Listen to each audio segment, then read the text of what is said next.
తెలంగాణలో అడ్డగోలు అబద్ధాలు చెప్పి కాంగ్రెస్ అధికారంలోకి వచ్చిందని కేటీఆర్ విమర్శించారు. రేవంత్ రెడ్డి సినిమా ఫస్ట్ చూడగానే అటర్ ఫ్లాప్ అనే అర్థం అయిందన్నారు.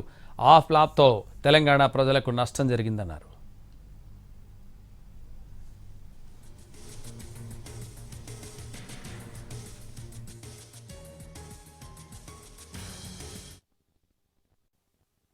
హామీలు 6 గ్యారంటీలు 100 రోజుల్లోనే అన్ని అమలు చేస్తాం, అందరికీ అన్ని ఇస్తాం అని అడ్డగోలు హామీలు ఇచ్చి అధికారంలోకి అయితే వచ్చినారు.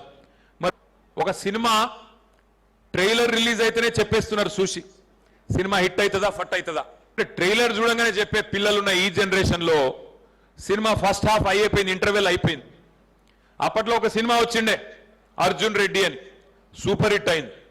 కానీ ఇప్పుడు వచ్చిన cinema Revanth Reddy utter flop disaster. First half interval అయిపోగానే ఎక్కడో అక్కడ తల పట్టుకొని కూర్చున్నారు, ఎప్పుడు పోతాడరా నాయన అయినా అని. ఈ రేవంత్ రెడ్డి అనే సినిమా వల్ల 4 కోట్ల తెలంగాణ ప్రజలకు నష్టం వస్తున్నది. అది బాధ.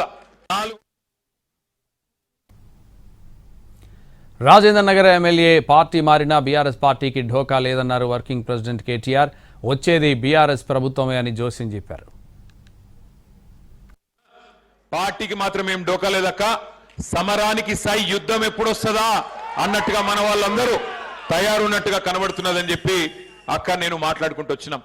ముఖ్యంగా నచ్చింది ఏమంటే ఉడుకు రక్తంతో ఉరకలెత్తే ఉత్సాహం ఉన్న యువత ఇవాళ రాజేంద్ర నగర్ లో అక్కడి నుంచి ఇక్కడ దాకా బ్రహ్మాండంగా మాతో పాటు కలిసి కదం దొక్కి ఇక్కడ దాకా తీసుకొచ్చినందుకు మీకు ధన్యవాదాలు. ఇవాళ రాష్ట్రంలో కాంగ్రెస్ ప్రభుత్వం చేతిలో దగాబడ్డ ప్రతి బిడ్డ, రైతు బిడ్డ కావచ్చు, లేదా ఒక సామాన్య మహిళ కావచ్చు, లేదా ఒక పెద్ద మనిషి కావచ్చు, 2 లక్షల ఉద్యోగాలని చెప్పి మోసపోయిన తెలంగాణ తమ్ముళ్ళు చెల్లెలు కావచ్చు.